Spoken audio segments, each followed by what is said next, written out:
इल्तिजा मुफ्ती ही ऐसी नहीं है जिन्होंने सनातन को कोई बीमारी कहा हुआ।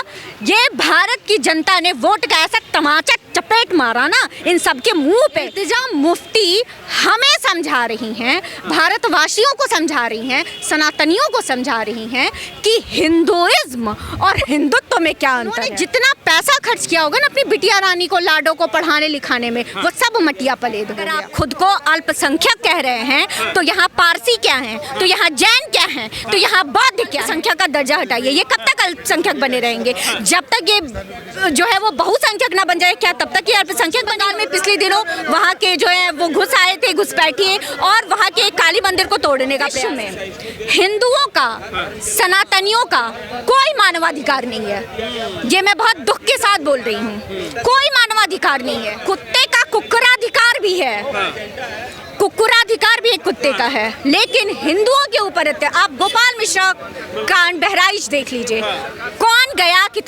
कितना मुआवजा मिला, और वही आप संभल देख बिहार में कहते हैं दोगलई नहीं चलती, तगलई चलती है। ये उससे भी ऊपर बड़े वाले स्टेप पे विराजमान लोग हैं।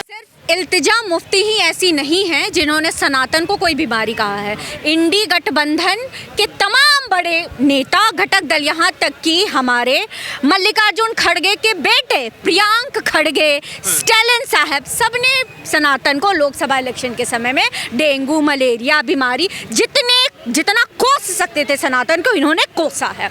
परिणाम क्या हुआ?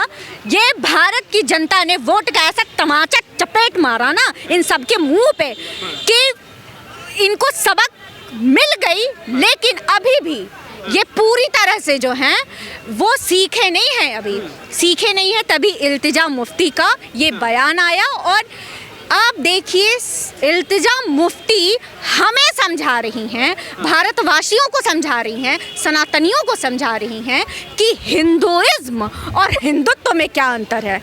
मैं तो महबूबा मुफ्ती के प्रति बहुत संवेदनशीलता रख रही हूँ, इसलिए कि उन्होंने जितना पैसा खर्च किया होगा ना अपनी बिटिया रानी को, लाडो को पढ़ाने लिखाने में, वो सब मटिया पलेद हो गया। दीदी, जैसे अभी वक्फ बोर्ड के लिए जैसे अमेंडमेंट भेजा गया है, इसको लेके ही बड़ी चर्चा चल रही थी, फिर बीच में सनातन बोर्ड की मांग उठी है। अब सनातन बोर्ड की मांग उठी है तो कई जो मौलाना है उनको दर्द हो रहा है पेट में, कह रहे हैं कि भाई क्यों होना चाहिए सनातन बोर्ड। इस पर आपकी क्या है? क्योंकि बांग्लादेश में आप देख ही रहे हैं क्या हो रहा है, तीसरे नंबर का वक्फ बोर्ड बन गया है जमीन के उसमें। हमारा संविधान क्या कहता है, इसकी मूल आत्मा क्या है कि आपको किसी भी धर्म के आधार पर कोई भी विसंगति नहीं लानी है, दो नज़र से नहीं देखना है। अगर हम संविधान के मूल आत्मा की बात करें तो कांग्रेस ने एक तो पहले ही कुठाराघात कर ही दिया है। जब ये धर्मनिरपेक्ष राष्ट्र था, जब संविधान को सब धर्मों को एक ही नज़र से देखना था, तो किसी किसी पर्टिकुलर मजहब को लेकर के उनका पर्सनल बोर्ड क्यों बनाया गया? अगर अल्पसंख्यकों के नाम पे बनाया गया तो जैनियों के लिए क्यों नहीं बना, बौद्धों के लिए क्यों नहीं बना, क्रिश्चियंस के लिए क्यों नहीं बना? तो आपने तो तुष्टीकरण की राजनीति के लिए जो है वो इनको पर्सनल बोर्ड दे दिया, और वो भी इतने सारे वो अमेंडमेंट्स कर इतने सारे अधिकार दे दिए, वक्फ बोर्ड, पर्सनल बोर्ड, आपने इतने सारे अधिकार दे दिए कि आज के डेट में तो ये अक्कड़ बक्कड़ बम्बे वो 80-90 पूरे 100 ओहो ये वाली ज़मीन वक्फ बोर्ड की है। कर्नाटका के रिसेंट एग्जाम्पल्स देख लीजिए, जहाँ कांग्रेस की सरकार है, किसानों की कितनी पुरानी ज़मीनें जब वो बेचने जा रहे हैं तो उनको पता चला क्या ही ये तो मामला ही साफ हो गया, ये तो है ही नहीं हमारी ज़मीन, ये तो वक्फ की ज़मीन है। तो ऐसे देश तो नहीं चलेगा ना। तो अगर आपके पास इतने मिसयूज करने के लिए अगर एक शक्ति दे दी गई है जिसका दुरुपयोग होता आ रहा है, तो सनातनी जो हिंदू हैं वो बिल्कुल ये अपनी मांग को उठाएंगे और उठा रहे हैं, और इसकी होनी चाहिए। या तो होए पर्सनल बोर्ड तो सबके लिए होए, और ना होए तो किसी के लिए ना होए। और धीरेन्द्र शास्त्री जी ने ये जो पदयात्रा निकाली है, ये बहुत अच्छा काम है, क्योंकि ये पूरे हिंदू की एकजुटता को तो दिखा ही रहा है, और एक सरकार पे दबाव भी कहीं ना कहीं तरह से बना रहा है कि अगर आप उधर तुष्टीकरण हाँ, तुष्टीकरण की राजनीति अगर होती आई है तो इधर भी जो है वो आपको बराबर नज़र से देखते हुए कुछ ना कुछ तो करना पड़ेगा। एक चीज़ बताइए, जैसे बांग्लादेश में जो अभी चल रहा है उसको लेके मतलब कि वही चीज़ भारत में भी एक कहा जा रहा था कि बीच में एक मौलाना साहब आए थे, उन्होंने कहा था कि जो बांग्लादेश में चल रहा है वो यहाँ भी हो जाएगा, और फिर उसके बाद योगी जी का कटेंगे बटेंगे का बयान आ जाता है। इस सबको आप कैसे जोड़ के देखती हैं? लगातार इस तरह की हिंदू कह रहे तुष्टीकरण की राजनीति बन गई है 2014 के बाद से भारत में तुष्टीकरण की राजनीति बढ़ गई है, और पूरे विश्व में जो 58 इस्लामिक देश बने हैं वो किसकी तुष्टीकरण की राजनीति है?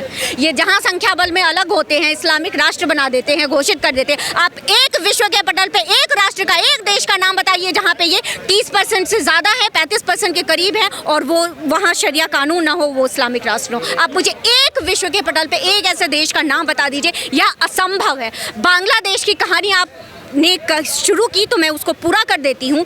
वहाँ आंदोलन किस नाम पे हुआ? आरक्षण के विरुद्ध। छात्रों ने जो है वो एक आंदोलन किया कि आरक्षण, ठीक है, वो उनका अपना मसला है। वो उसके चक्कर में गद्दी गई, जो ये वर्तमान सरकार बनी, कैसे मुड़ गया पूरा आंदोलन, हिंदू बना मुसलमान कर दिया। तो आप के ऊपर किसी का विश्वास कैसे हो? मौलवी साहब यहाँ कहें या कहीं कहें, ये भी जानते हैं, और ऐसी बातें यहाँ के लीडर्स की तरफ से भी, मौलवियों की तरफ से भी कॉन्टिन्यूअस आई हैं।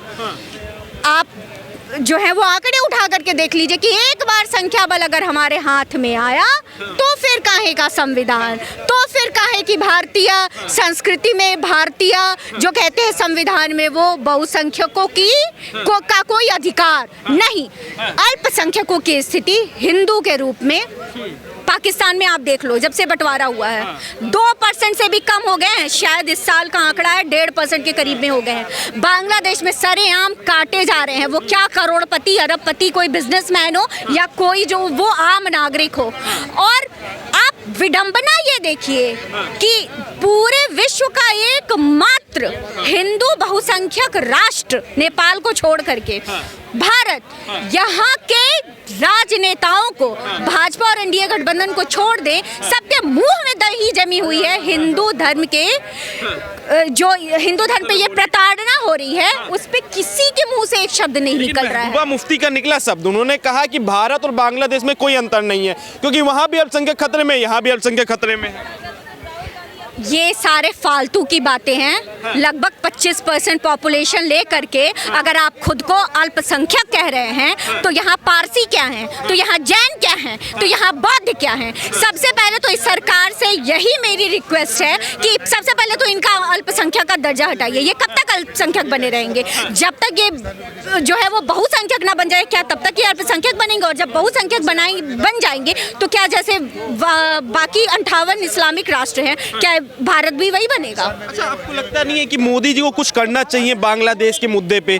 अभी तक शांत है, विदेश सचिव गए थे, वहाँ पे बातचीत हुई है, बस क्या इससे सॉल्व होगा वहाँ की प्रॉब्लम?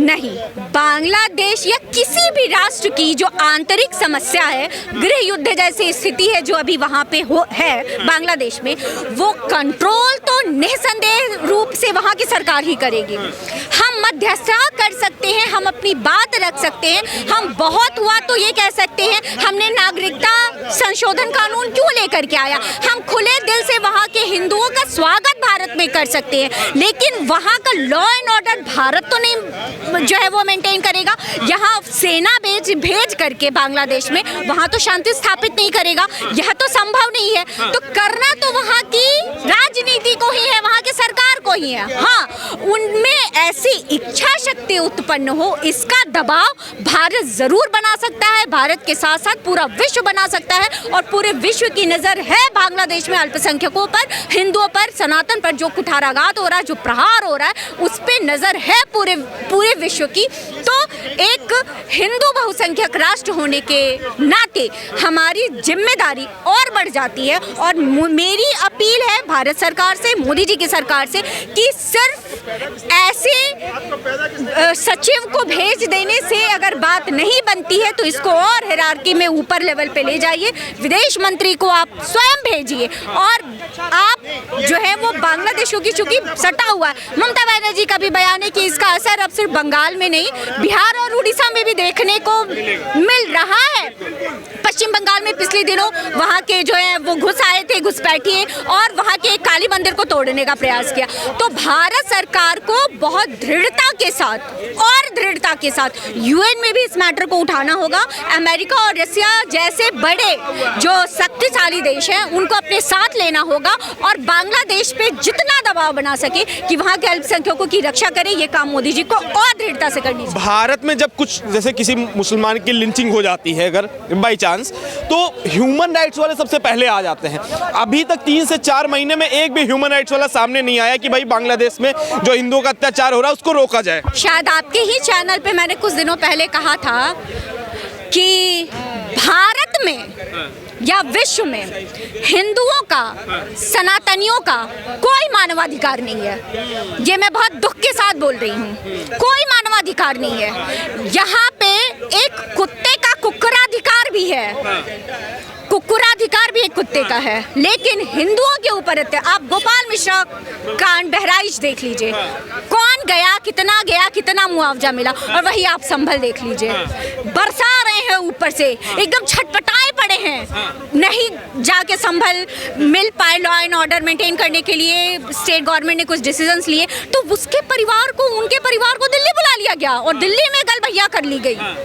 तो ये बहुत दुखद है और कटु सत्य है कि हिंदुओं का कोई मानवाधिकार नहीं है, और इसीलिए मानवाधिकार विशेष रूप से भारत का जो ये इनके अधिकारी है, ये जो पूरी संस्था है, ये हमेशा जो है वो सवालों के घेरे में रहती है, हमेशा कटघरे में। आखिरी मेरा सवाल है, असदुद्दीन ओवैसी साहब ने, आपको याद होगा संसद में जब शपथ ले रहे थे उन्होंने जय फिलिस्तीन का नारा दिया था।